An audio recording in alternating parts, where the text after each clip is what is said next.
नमस्कार मित्रों, स्वागत है आपका। जैसा कि आप जानते हैं कि हम आपके समक्ष जब भी आते हैं कुछ नया लेकर आते हैं, कुछ साहित्यिक, कुछ सांस्कृतिक, कुछ पारिवारिक, कुछ ऐसा जो आपके मन को भाए, कुछ ऐसा जो आपके बहुत ही अधिक काम आए। तो इसी क्रम में मित्रों, हम आपके समक्ष यूजीसी नेट के हिंदी साहित्य के समस्त कहानियाँ, निबंध आदि प्रस्तुत कर रहे हैं। इसी में हमने आपके समक्ष पिछली बार एक कहानी प्रस्तुत की। अब जो कहानियाँ बाकी रह रही है उन्हें बारी बारी से आपके समक्ष प्रस्तुत करेंगे। तो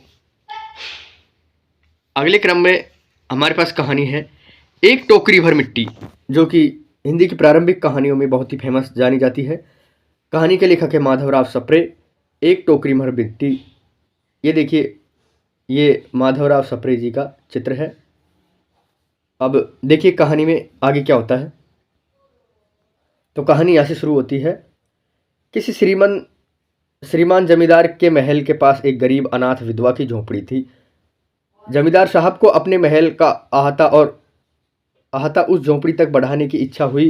विधवा से बहुतेरा कहा कि अपनी झोपड़ी हटा ले, पर वह तो कई जमाने से वहीं बसी हुई थी। उस प्रिय पति और इकलौते पुत्र भी उसी झोपड़ी में मर गया था।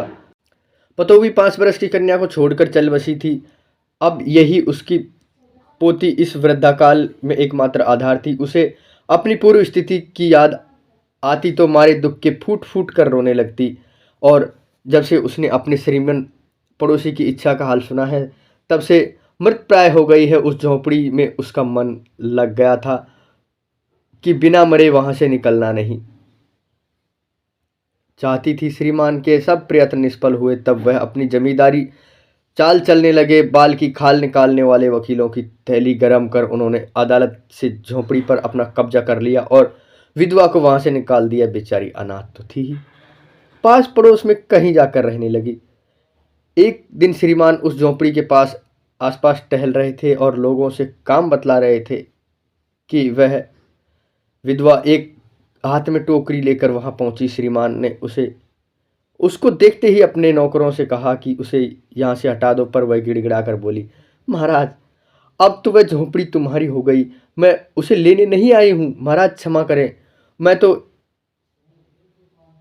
क्षमा करें, एक विनती है। जमींदार साहब के सिर हिलाने पर उसने कहा, जब से झोपड़ी टूटी है तब से मेरी पोती ने खाना पीना छोड़ दिया है। मैंने बहुत समझाया पर वह नहीं मानी।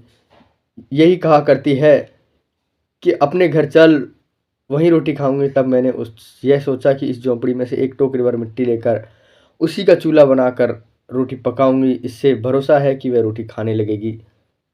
महाराज, कृपा करके आज्ञा दे कि इस टोकरी से मिट्टी ले जाऊं। श्रीमान ने आज्ञा दे दी।